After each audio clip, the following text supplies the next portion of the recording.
I am a driven developer. And the reason why I'm driven to develop software and driven to code is because coding saved my life.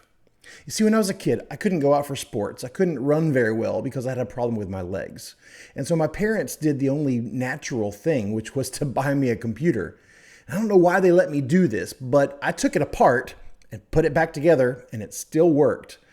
And then I learned how to program in BASIC and other languages and started doing all kinds of things that an 8 and 9-year-old shouldn't be doing. They should be out playing games outside somewhere. But no, I was coding. And I'm so glad I was, looking back on all of that. Well, life happened.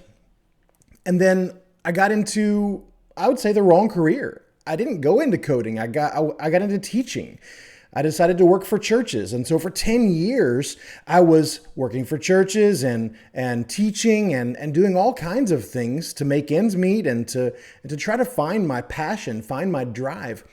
But after about 10 years, I had the realization, the horrible realization that I had been wasting all of that time. I was in the wrong career.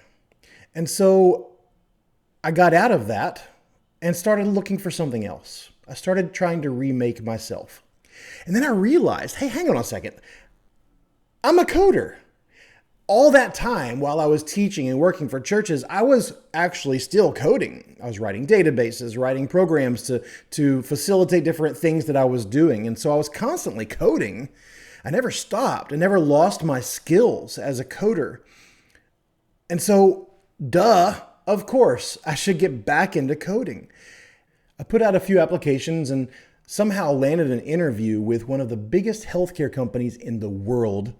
And I don't know what it is that I said during that interview or what they saw in me or what they saw in that completely irrelevant resume that I gave them, but they took a chance and they hired me.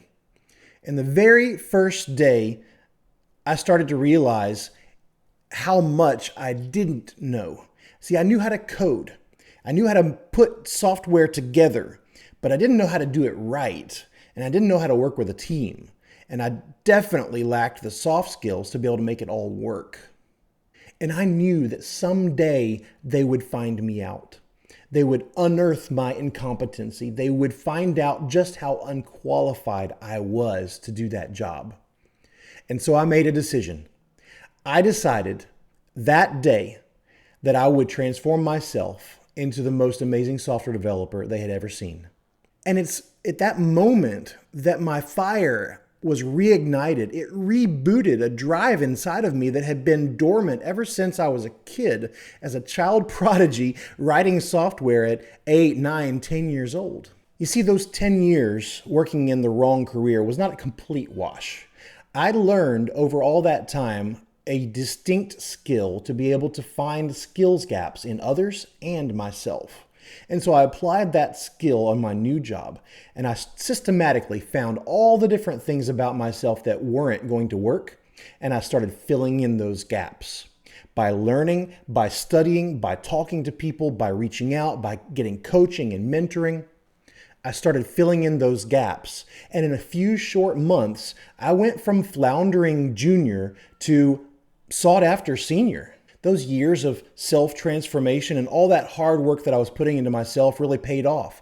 I went from senior developer to architect to chief architect to CTO. And all the things I learned through the years about how to transform from junior to senior to CTO, I want to share with you. I want to help you become what you were meant to be. I want to help you become a driven developer.